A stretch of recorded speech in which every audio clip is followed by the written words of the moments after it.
Well, we saw it right before the 2005 season when Coach Ken Whisenhunt brought in Kurt Warner to compete with Matt Leinart. Now, the offense at that time was really geared around Leinart, who was supposed to be the starting quarterback for years to come. It was a short type passing offense. Warner, however, came in with a big arm. Coach Whisenhunt decided, you know what, let's let Warner open it up. They really changed the playbook quite considerably to suit Warner's strengths. The same thing would happen with Peyton Manning. You'd probably see them go to that shorter type Indianapolis offense where he wasn't airing it out as much. So that definitely would be a plus. He'd let Manning basically be an offensive coordinator.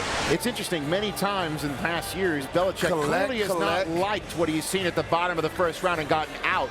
He likes what he sees to get back in, even higher. When he likes a player, he targets him. They moved down from 25 down to 31 and then out. And the Tampa Bay Buccaneers gave him the 4th round pick that they got from Jacksonville earlier to let Jacksonville move up 2 spots in the 1st round. And in exchange, just moved down 25 spots in the 4th round just to move up. That's how you game the first, that's how you game a draft board. That's how things work. With the 57th pick in the 2012 NFL Draft, the Denver Broncos select Brock Osweiler, quarterback, Arizona State.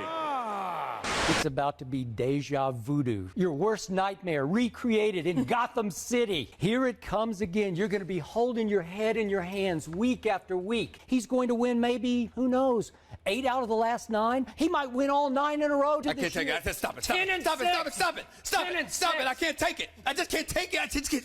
I cannot take listening to you about this man who cannot throw, who doesn't deserve to be a quarterback in the NFL. I mean, ridiculous. One of the most anticipated games of Week 1, the Denver Broncos and the Pittsburgh Steelers, and I'll tell you right now, if you missed it, you missed a good one. Tebow still the quarterback for the Broncos after rumors of the organization moving on from him, but after failing to get Manning, their backup plan in Osweiler wasn't able to secure the starting job. We start early in the 1st, and Von Miller looking to continue his success this season after winning Defensive Rookie of the Year in 2011. Ben Roethlisberger knows a little something about being Rookie of the Year, winning it back in 2004, near midfield after the 16-yard pass to Wallace, and this Von Miller kid is looking pretty good. But Ben Roethlisberger has been pretty good for a while, under pressure, throws a laser to Antonio Brown, breaks out of 1 tackle inside the red zone and pushed out at the 15. It only led to a field goal, Steelers up 3-0. I'm sure this Pittsburgh defense is looking to get revenge on Tebow, but not on this play as he finds Thomas for 18 yards. 2 plays later, 3rd and 1, they hand it off to McGahee, who hits a wall named Hayward. 4th and 2, and apparently Tebow kept the offense on the field, and he took it into his own hands and just gets enough for the first. Same drive, another 3rd down on midfield, and Tebow throws a floater to Thomas, who gets laid out but held on for the first. These two have chemistry ever since that playoff game.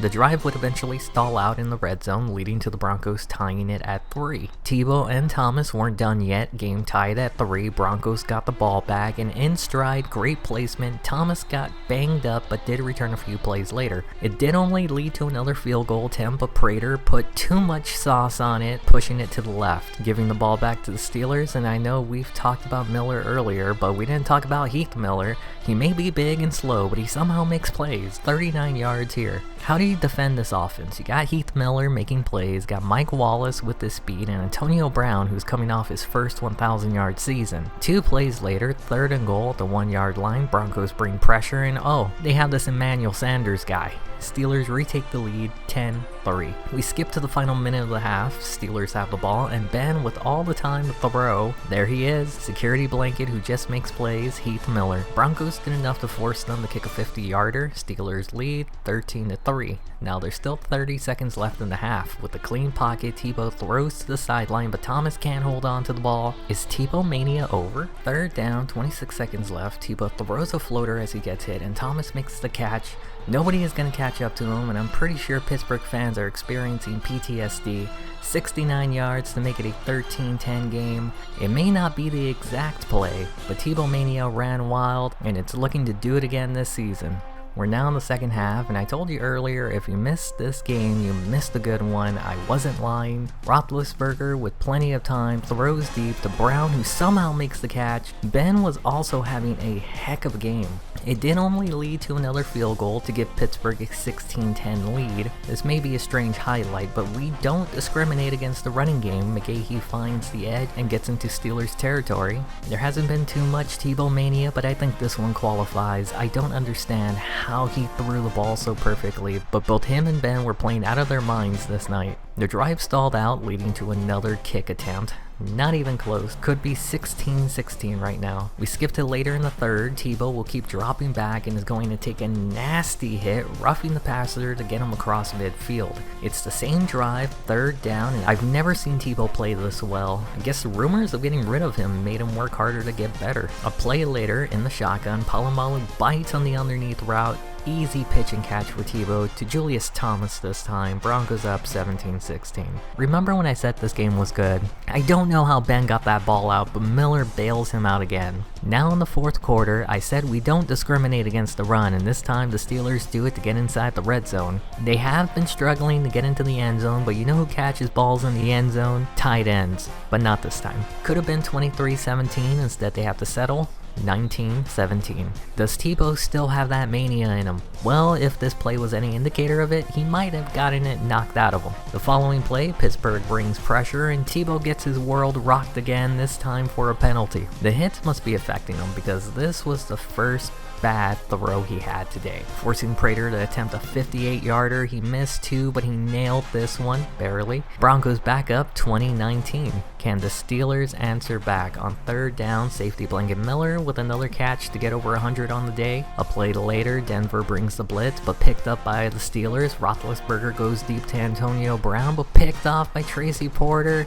He has a lot of open space, has a block, needs some help, has only a lineman to beat, and nobody's gonna catch him, and just like that, Broncos are up 27-19. The game isn't over yet, there's still 5 minutes left as Roethlisberger finds Cotchery to get past midfield. The following play, Denver brings a corner blitz, Ben gets hit as he throws, picked off again, this time by Quincy. That's 2 interceptions by the secondary after Roethlisberger has been having his way with this defense. Now we here don't discriminate against the running game. I know, it's all been passing highlights, but we do show some runs, and this is one of them. The one thing you know Tebow will do is he's going to try and extend the play and make something happen. Sometimes it's not always good. The following play, third and long, a first down won't end the game, but it will force Pittsburgh to use all their timeouts, and Tammy lays out for the pass. Tebow mania is back on the menu, boys. It did only lead to a field goal, but the Steelers have no more timeouts. There's not much the Steelers can do other than score quickly. Roethlisberger finds Cotchery to get them to the 40. A play later, the Steelers line give Roethlisberger enough time to find Wallace to get past midfield. There's still over a minute left in the game, and Roethlisberger finds Mendenhall to get them into field goal range. 47 seconds left, and this kick will make it a one-possession game again. Now they just need to recover the onside kick. It comes down to this for the Steelers, and they don't get the bounce that they want, and now pretty much end the game. The Steelers don't get their revenge on the Broncos. Now the question is Tim Tebow good? One game isn't enough to answer that, but all eyes will be on him next week to see if he can continue this level of play. Going back to last season, Tebow's numbers don't really stand out to you. You can understand why they wanted to move on from him, but maybe this game changes the Broncos organization's opinions of him. I mean, Denver did try to make a move for Peyton Manning, who went to Arizona. They lost this week, but Manning did have a decent performance. When Tim Tebow needs a new contract, I wonder if he's going to point back to this moment and say, remember when you tried to replace me?